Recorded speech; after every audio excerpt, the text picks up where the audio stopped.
मंडळी, फुबाईफूच्या माध्यमातून या पर्वात वेगवेगळे सेगमेंट तुम्हाला बघायला मिळाले. म्हणजे स्किट्स तर होतीच, पण मागाशी सांगितल्याप्रमाणे पोपटपंची सगळ्यांनी पाहिलं. या चिमण्यांनो, परत फिरारेमधून आमचे काही कलाकार इथे परफॉर्म करण्यासाठी परत आले. हे नवीन सगळ्यांना आवडलं. तसंच एक नवीन सेगमेंट आम्ही आजच्या या महाअंतिम फेरीमध्ये इंट्रोड्यूस करत आहोत आणि या सेगमेंटचं नाव आहे सिनियर्सच्या कट्ट्यावरती. म्हणजे आपल्याला पदोपदी आपले सिनियर भेटतात, तुम्हाला भेटतात तसे आम्हालाही भेटतात. त्यांच्याशी 2 मिनिटं बोलायला मिळतं, पण खूप गप्पा नाही मारता येत आम्हाला. आमची पण इच्छा असते की त्यांचे काही अनुभव आम्हाला ऐकायला मिळावेत, त्यांच्या आयुष्यातल्या काही घटना आम्हाला ऐकता याव्यात, त्यातून आम्हाला काही शिकता यावं. आणि म्हणूनच निर्मिती केली आहे या सेगमेंटची, ज्याचं नाव आहे सिनियर्सच्या कट्ट्यावरती, ज्याच्यामध्ये आपल्या इंडस्ट्रीतले ज्येष्ठ आणि श्रेष्ठ कलाकार फुबाईफूच्या या मंचावरती येऊन आपल्या आयुष्यातले काही गमतीदार प्रसंग आपल्याला इथं परफॉर्म करून सांगणार आहेत. आता मलाही क्युरिओसिटी आहे, तुम्हालाही क्युरिओसिटी आहे की ते श्रेष्ठ आणि ज्येष्ठ कलाकार कोण कोण असणार आहेत. मला माहिती आहेत, मी नंतर सांगेन तुम्हाला. स्त्री म्हटलं की तिच्या आयुष्यातल्या वेगवेगळ्या भूमिका आपल्याला आठवतात. आपण म्हणतोच तसं की कुठलीही स्त्री असो, तिला आईची भूमिका करावी लागते, बहीण करावी लागते, कधीतरी आजी व्हावं लागतं, बायको तर ती असतेच. पण काही विशेष स्त्रिया असतात ज्या या सगळ्या जबाबदाऱ्या सांभाळून सुद्धा काही विशेष कार्य सुद्धा करत असतात. आणि तशाच विशेष स्त्रिया आमच्या या इंडस्ट्रीत सुद्धा आहेत. आता मी ज्यांच्याबद्दल बोलतोय त्या अशाच विशेष अभिनेत्री आहेत. त्या जितक्या श्रेष्ठ अभिनेत्री आहेत तितक्याच श्रेष्ठ दिग्दर्शिका आहेत, निर्मात्या आहेत. एक क्यू देऊन टाकतो तुम्हाला, बघूयात ओळखताय का. आणि सेटवर त्या स्वतःच्या हाताने कलाकारांच्यासाठी खाऊ सुद्धा बनवतात. जोरदार टाळ्यांनी स्वागत करूयात स्मिता तळवळकर यांचं.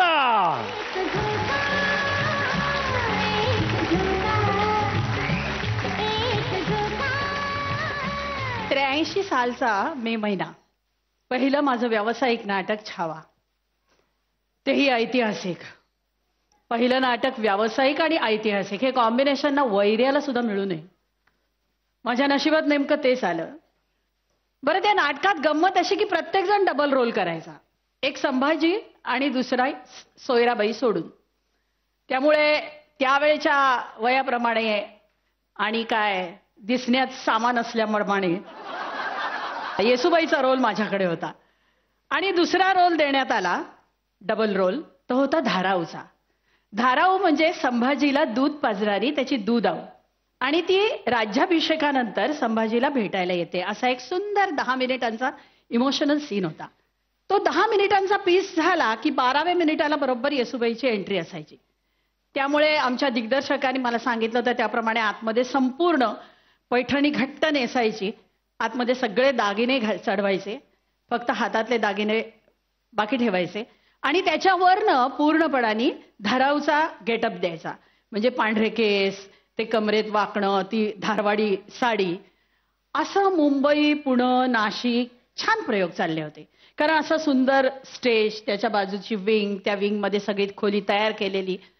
आणि पहिला दौरा निघाला लातूरला. त्यावेळेला काही लातूरचा मुख्यमंत्री नव्हता हो, लातूर सुंदर असायला. त्याच्यामुळे आम्ही 15-16 तासाचा प्रवास करून लातूरला गेलो.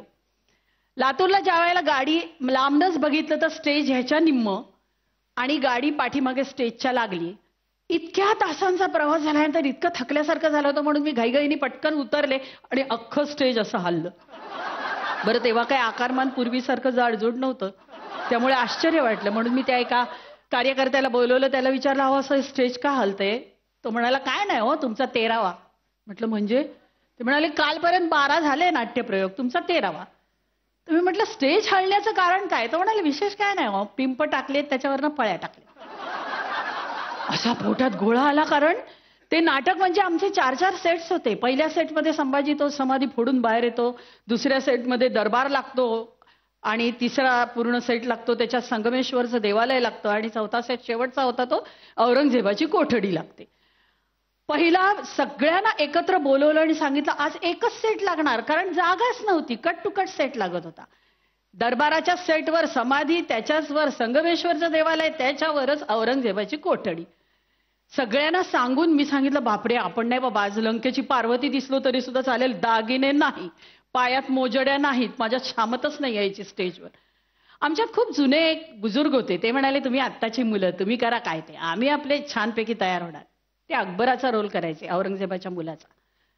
झालं, नाटक सुरू झालं. नाटक सुरू कसलं, एक हल्ला की सगळेच हालायचे असे स्टेजवर त्या. असं करता करता माझा पहिला धाराऊचा सीन झाला. मी पटकन धावत पाठीमागे आले, कारण जागाच नव्हती विंगला, त्याच्यामुळे अशी उडी मारली पाठीमागे, खड्डाच ना तो. आणि बाजूला तिथेच स्टेजच्या पाठीमागे मेकअप रूम्स असतात, सगळ्यांना माहिती आहे ती. तिथे गेले, भरभर भरभर भरभर सगळं चेंज केलं, मेकअप पुसून टाकला आणि अशी चंद्रकोर लावायला आरशात बघते तोपर्यंत कोणाचा तरी पाय आला. मला लक्षात येईना म्हणून वर बघितलं तर सेट आणि स्टेज याच्यामधनं कोणीतरी सटकला होता, भालदार चोपदार. तो असा त्याचा पाय असा खाली पाठी, मला बघवे ना ते, मी पटकन त्याचा पाय वर टाकला, तो थँक्यू म्हणाला. ऐतिहासिक नाटक हा, लक्षात घ्या. असं करता करता करता नाटक पुढे चाललं होतं, जीव मुठीत धरून चालला होता प्रयोग. 3ऱ्या अंकाचा पहिला प्रवेश संगमेश्वरचं देवालय. मी हुश्य करत होते कारण तो माझा शेवटचा प्रवेश. तिथे मला अटक होते येसुबाईला, आणि मग पुढे काही माझं काम संपायचं. मग ते औरंगजेबाची कोठडी वगैरे सुरू होतं. झालं, प्रयोग सुरू होता. मी आपल्या डायलॉग चालले होते त्या दिवशी. कधी नव्हे त्या दीन दीन दीन आरोळ्या झाल्या. मागे बघितलं, अकबराची एंट्री झाली. चला आता मला अटक होणार, मी आतमध्ये, असं मी मनातल्या मनात म्हणून शेवटचा लुक देते संभाजीकडे की हा नवरा मला कधीच भेटणार नाही आयुष्यात.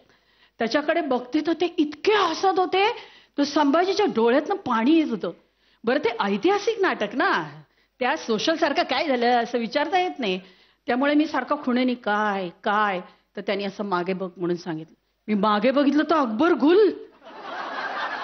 मला काही सुधरे ना. मी त्यांना विचारलं कुठे कुठे, तर ते म्हणाले खाली बघ. एक पाय पिंपात, एक पाय वर, सुरवारीची नाडी तुटली होती. आणि इतिहासात कुठेही या घटनेची नोंद नाही अशी एक घटना घडली म्हणजे येसुबाईने अकबराला वर खेचून घेतला आणि आपणच आपल्याला अटक करून घेतली. धन्यवाद.